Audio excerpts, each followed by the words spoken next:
Hello guys from Plant Reviews. Today 3rd of January, and I will sow today the tulip seeds Barcelona that I harvested yesterday. If you're lucky, there will the tulips after they are pollinated, they will produce so many seeds that you are very unlikely that you will be able to sow all of them unless you have a lot of pots. So probably here there's about, I suppose, 60 to 70 seeds, and basically what you need to do for tulips is to have a pot full of compost. Ideally, you should mix sand and general purpose compost. However, last year with the tulip springeri, I tried with the normal multi-purpose compost, and I didn't have any problems in the formation of the bulbs and of the plantlets, and they were very healthy. So I decided to continue with the multi-purpose compost this year and see what will be the results with the seeds of the Tulip Barcelona. These are seeds that I harvested from the pollination of the tulips.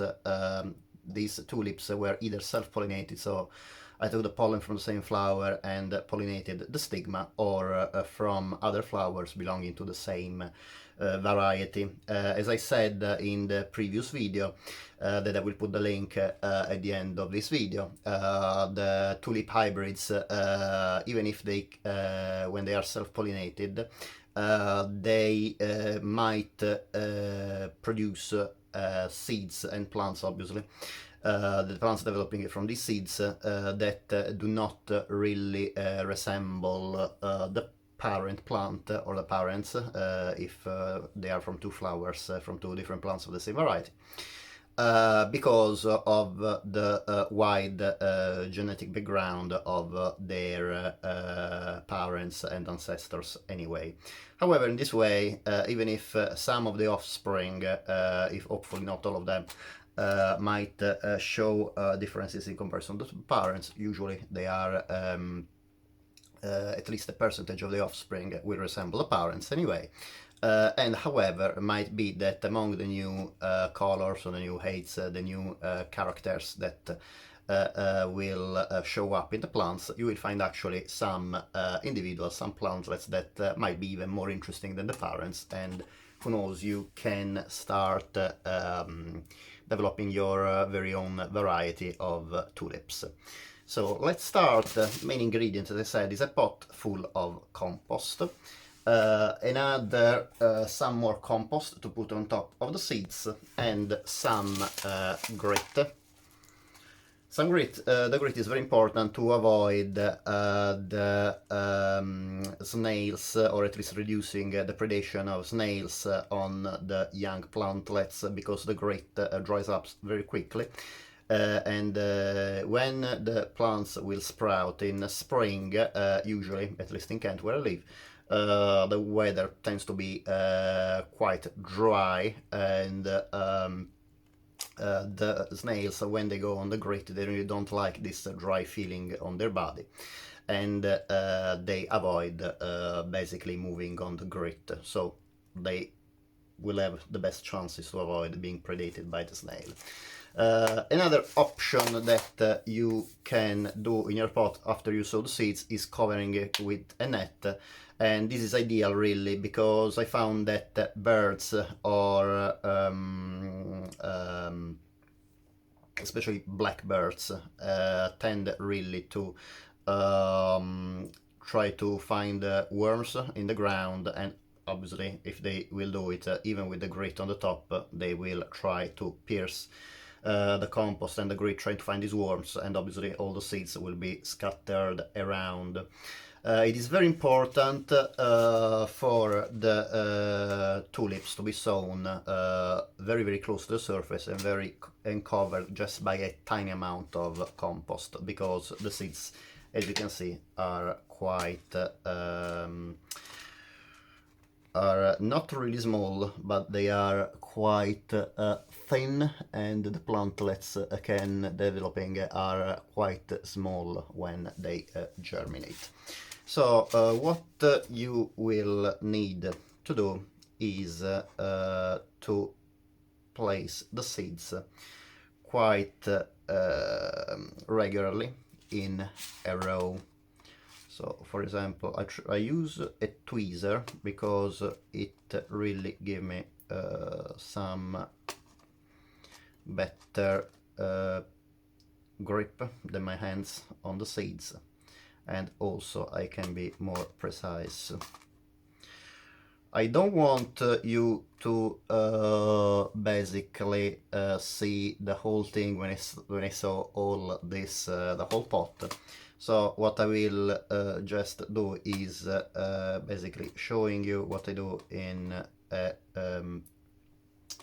couple of rows, and then continuing covering the seeds that I've sown in these rows.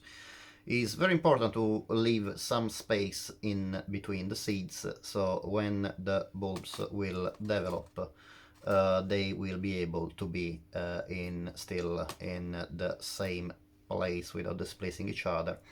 And also it reduces the chances of the dumping off, that is, the seeds actually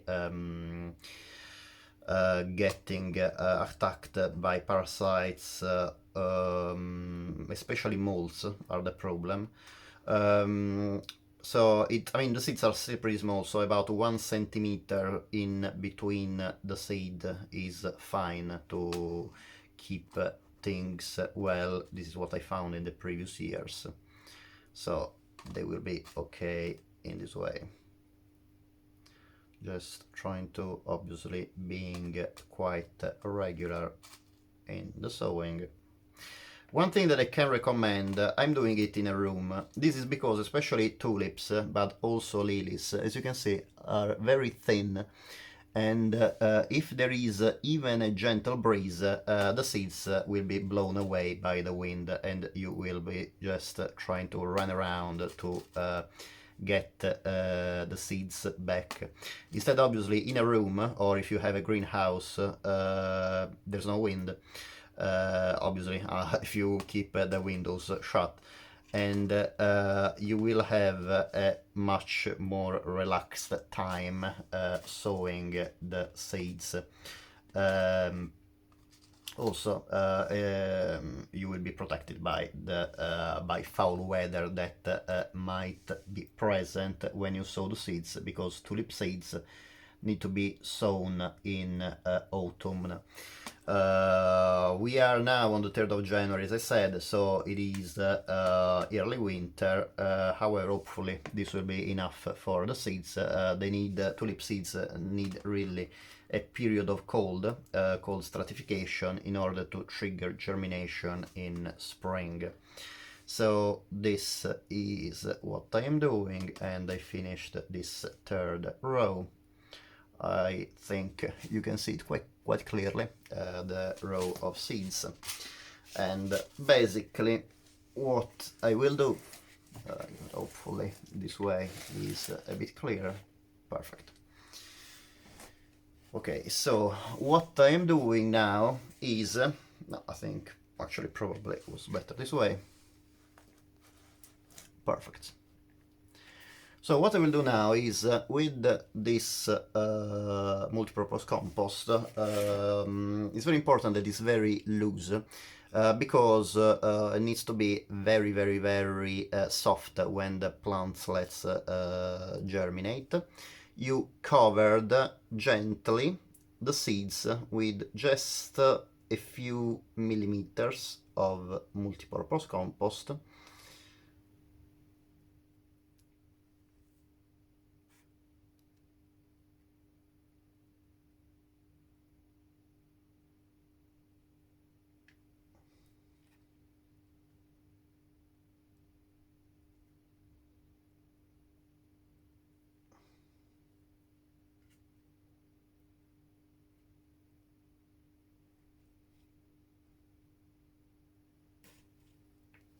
And try not to press the compost, because the softer it is, the better it is.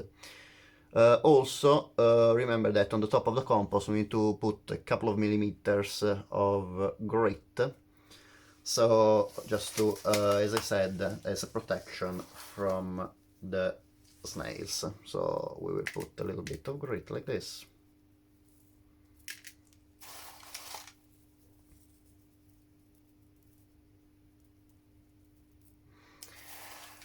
Try to do as homogeneous as possible without leaving some compost out, because if too much compost is out, obviously the snails will find their way to the plantlets and will eat them.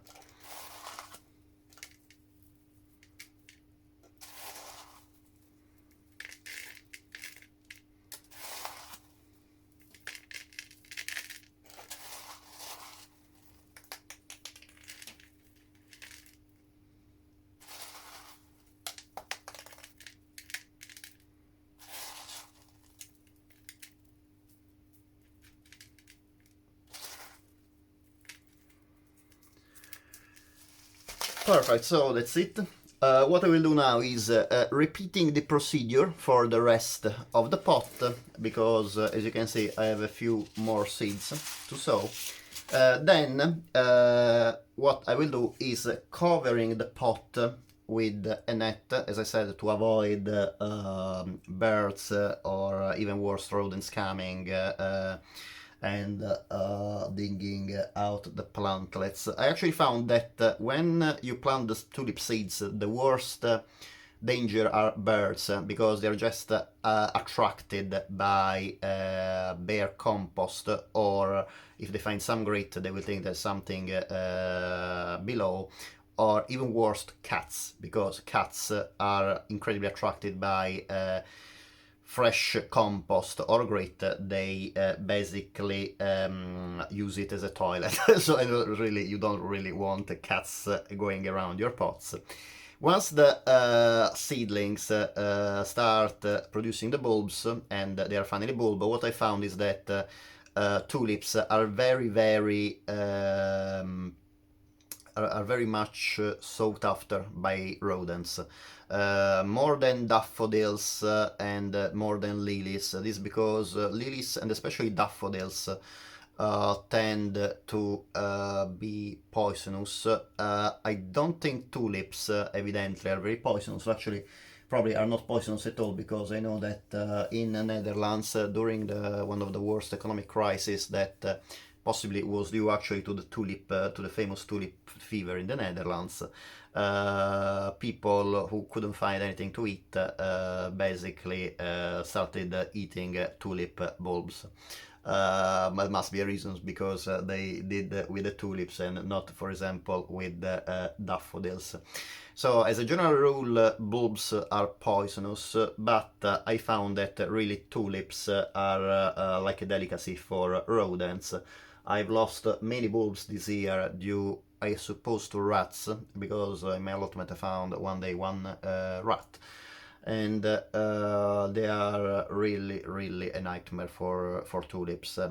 So to avoid this, if you cover the pots with a net, or you will avoid the birds, and you will at least discourage rats. Rats might be able to actually bite the net, but if the net is quite sturdy, quite strong, not even rats will be able to do it. Obviously, it depends by how hungry are they. They might might find a very a very hungry rat that will decide to try everything to get to your bulbs.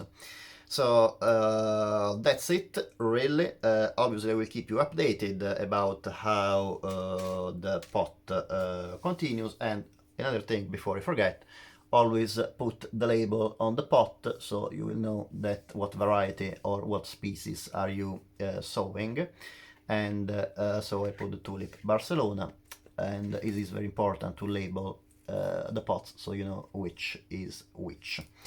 And the pot then will be put completely outside. You can also put the pot in a greenhouse. In this way you can have more control condition and watering it, but I found that really tulips are okay even just potted outside, and actually in this way it is they will find a very natural way to germinate in spring because of the alternation of cold, rain, and the slow rising in temperature and day length that leads to obviously the triggering of the germination in the seeds and then the sprouting of the plantlet. And as usual, I hope you enjoyed the video, and if you would like to have more information or put any comment, please do it below and I will try to reply as soon as possible. And as usual, thank you very much for watching. If you would like to support my channel, it would be great if you can please subscribe, so in this way I'm supported to publish more videos, and obviously you can get updated when I post new videos on YouTube. Again, thank you very much for watching, and I hope to see you next time. Bye.